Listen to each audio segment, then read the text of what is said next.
Bonjour à tous et bienvenue dans cette nouvelle vidéo vlog en Bretagne, le troisième. Cette fois-ci, je vais vous emmener pour une visite qu'on a fait qui était un petit peu plus loin que nos visites habituelles du camping. C'est bien entendu le Mont Saint-Michel. Voilà, on avait prévu d'y aller à la base.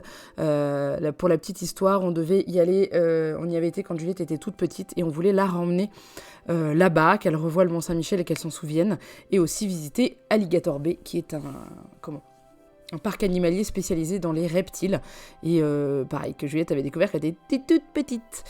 Donc pour arriver au pied du Mont Saint-Michel, on avait pris la navette, je voulais pas filmer, j'ai oublié, oups, et on a tout de suite commencé à monter les escaliers pour se rendre à l'abbaye, parce que l'idéal est de la visiter le matin, il n'y a pas encore trop de monde, et du coup on est rentré par la petite porte qui est là en bas, et on a attaqué direct les escaliers. Alors on n'est pas monté par le bon côté au début, donc on a dû redescendre un petit peu pour pouvoir trouver l'entrée de l'abbaye. Et on avait déjà réservé nos billets à l'avance avec l'office du tourisme, donc comme ça on n'a pas fait la queue. Mais je vous cache pas qu'il y a environ 350 marches pour monter en haut. Oui, on va pas monter en bas, c'est sûr. Et du coup, je suis arrivée, j'ai cru que j'allais... décéder sur place parce que je n'en pouvais plus, mais ça en valait tellement la peine, déjà parce que la vue était absolument incroyable, mais une vue sur la baie. Alors on était à marée basse, donc on n'avait que le sable, mais c'était juste trop beau, et l'intérieur de l'abbaye est juste sublime. J'avais jamais vu un truc pareil encore. Je connaissais le Mont Saint-Michel pour y avoir été au pied, mais j'avais pas visité l'abbaye, c'est quand j'étais enfant. Voilà, il y avait une représentation en bois de l'abbaye sous vitrine, et également toute la partie religieuse qui était très très intéressante et vraiment magnifique, et je suis toujours autant subjuguée par ces hauteurs de plafond, entre guillemets, enfin les voûtes sont juste à des dizaines de mètres, et c'est incroyable. Donc voilà le rendu. Donc on a visité toutes les pièces, il y avait donc la chapelle, il y avait le cloître, le jardin du cloître que j'ai trouvé très très beau, hein. Et ensuite voilà, tous les endroits différents, c'était très bien expliqué, et c'était vraiment très, on en a pris plein les yeux.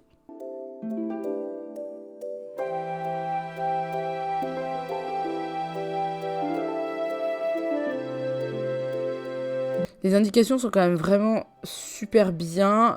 Vous tournez pas en rond, vous suivez vraiment tous les panneaux et tout, voilà, et vous passez dans des petits chemins un peu étroits, et c'est là que vous vous rendez compte de la hauteur du monument, et c'est vraiment impressionnant.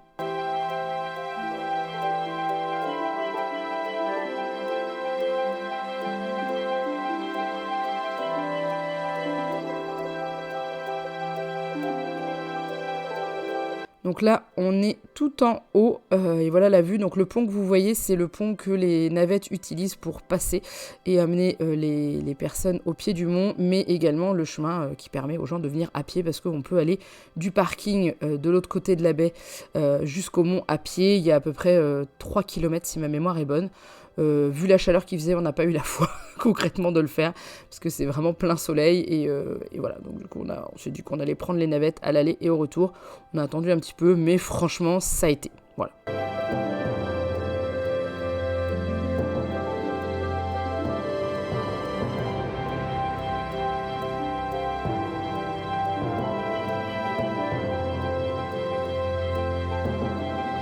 Mais alors clairement, je peux vous dire qu'après la visite du Mont Saint-Michel, il n'a pas fallu me parler de marche pendant un petit moment, parce que je ne pouvais plus voir une marche en peinture. Et encore, c'est rien, hein, vous allez me dire, parce que oui, il y a d'autres monuments où il faut encore monter plus et tout, mais concrètement, j'ai pas forcément l'habitude de monter autant de marches en une journée. Voilà, ensuite on a trouvé un petit restaurant de burgers qui était délicieux, en plein cœur du mont. Et ensuite on s'est baladé dans la ville, mais là je n'ai pas filmé parce qu'il y avait trop de monde. Et dans l'après-midi, on a été à Alligator Bay. Donc je sais pas si vous connaissez, c'est à 5 minutes du mont. Et en gros, c'est un parc de reptiles. Donc dedans, vous y avez des tortues, bien entendu des crocodiles, des alligators, et également des serpents, des lézards et des petits cochons d'Inde. Oui, voilà. Ils y étaient déjà il y a 8 ans, ils y sont encore, et vous avez enfin, c'est vraiment très grand. Bon, on a eu très chaud, clairement, mais c'est vraiment top, et Juliette a adoré. Moi, j'ai souvenir quand elle était toute petite dans sa poussette, hein, elle avait même pas 1 an quand on y avait été, et elle a adoré. Les petits reptiles, il y en avait partout, et il y avait pas tant de monde que ça, il y avait juste une colonie qui était là, mais on n'était pas en même moment dans la visite, et on était bien. Et c'était vraiment hyper intéressant, parce que les panneaux sont très bien faits.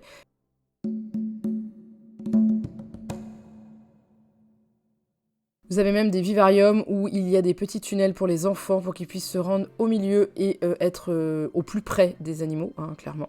Donc Juliette s'est éclatée à faire ça. Il y a des moments où les animaux étaient vraiment collés, l'espèce de petite bulle du vivarium, et du coup elle a pu observer de très près.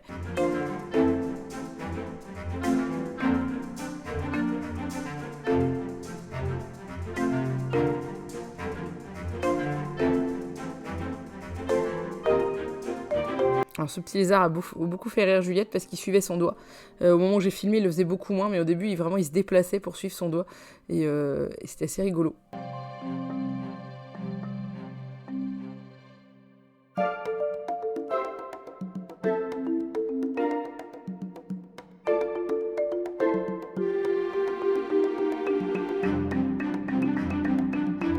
Donc voilà un peu l'intérieur où il y a les vivariums pour les serpents et tout ce qui est lézards, etc.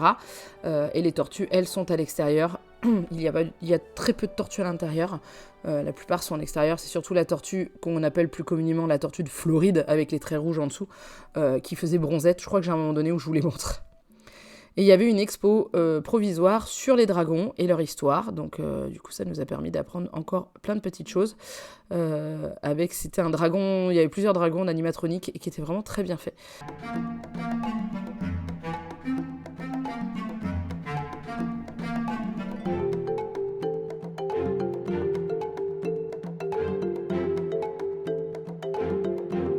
Donc en fait, il y avait tout un texte explicatif sur les légendes sur les dragons. Et ça a complété un petit peu par rapport à ce que Juliette elle a eu à l'aquarium de Saint-Malo, un livre sur les dragons. Et du coup, ça a permis de compléter un petit peu ce qu'elle avait déjà vu.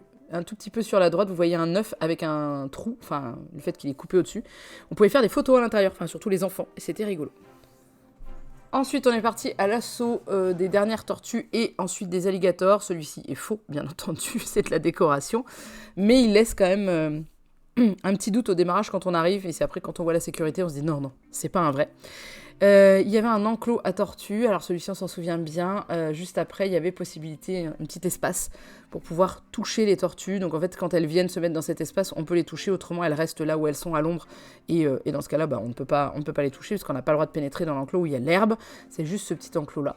Donc ça nous a permis de toucher la carapace d'une tortue qui est vraiment... on a l'impression de toucher comme un meuble en bois ciré en fait. Voilà, donc les petites tortues dont je vous parlais, qui étaient dans l'eau et également toutes alignées en randonnion. Je crois que je l'ai pas là, on les voit toutes alignées en randonnion les unes à côté des autres.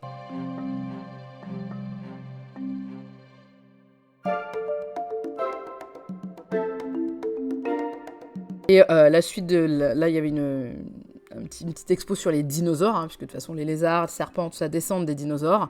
Donc il y avait des animatroniques avec le bruit qu'ils faisaient quand ils existaient. Et on arrive à la serre au crocodile juste derrière, qui est énorme. On avait un souvenir de quand on y avait été dans l'époque où Juliette était petite, il faisait très moche dehors et qu'on avait eu très chaud à l'intérieur. Là, on n'a pas fait la différence entre l'extérieur et l'intérieur, tellement il faisait chaud dehors. Et voilà, donc vous passez au-dessus des crocodiles, alligators, caïmans, etc. La plupart du temps, ils dorment. On en a quand même eu l'occasion d'en voir quelques-uns se déplacer, surtout dans l'eau, et quelques-uns marcher, ce qui n'avait pas été le cas la dernière fois.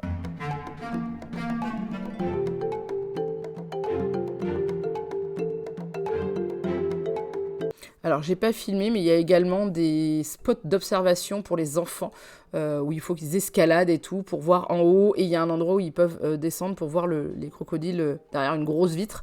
Mais voilà, j'ai pas pu suivre Juliette parce que je ne passe pas. Clairement, c'était vraiment pour les enfants. Mais c'était bien fait, je trouve.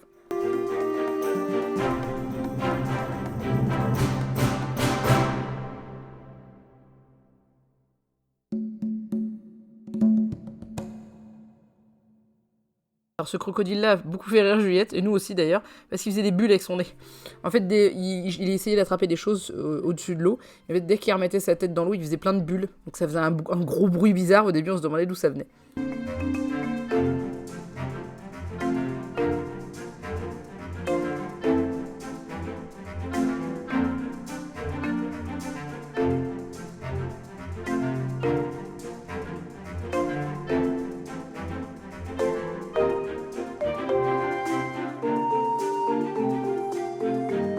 Ce qui me fait rire en fait chez le crocodile ou l'alligator, bref, c'est quand il se déplace, il marche, et d'un coup il décide de se poser. Pouf, d'un coup. Alors ils ont également un alligator blanc, on l'avait déjà vu la dernière fois.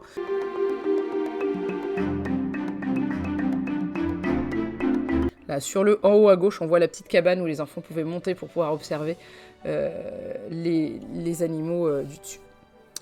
Et voilà. Et là, on arrive à la fin de notre visite et à la fin de cette vidéo. J'espère qu'elle vous a plu. Comme d'habitude, n'hésitez pas à liker et commenter. Dites-moi si vous connaissiez Alligator Bay et si vous avez déjà visité le Mont-Saint-Michel. Je serais ravie d'en discuter avec vous. Je vous laisse avec ces dernières images et je vous fais plein de gros bisous. Et je vous dis à très vite pour la prochaine qui arrivera d'ici quelques jours.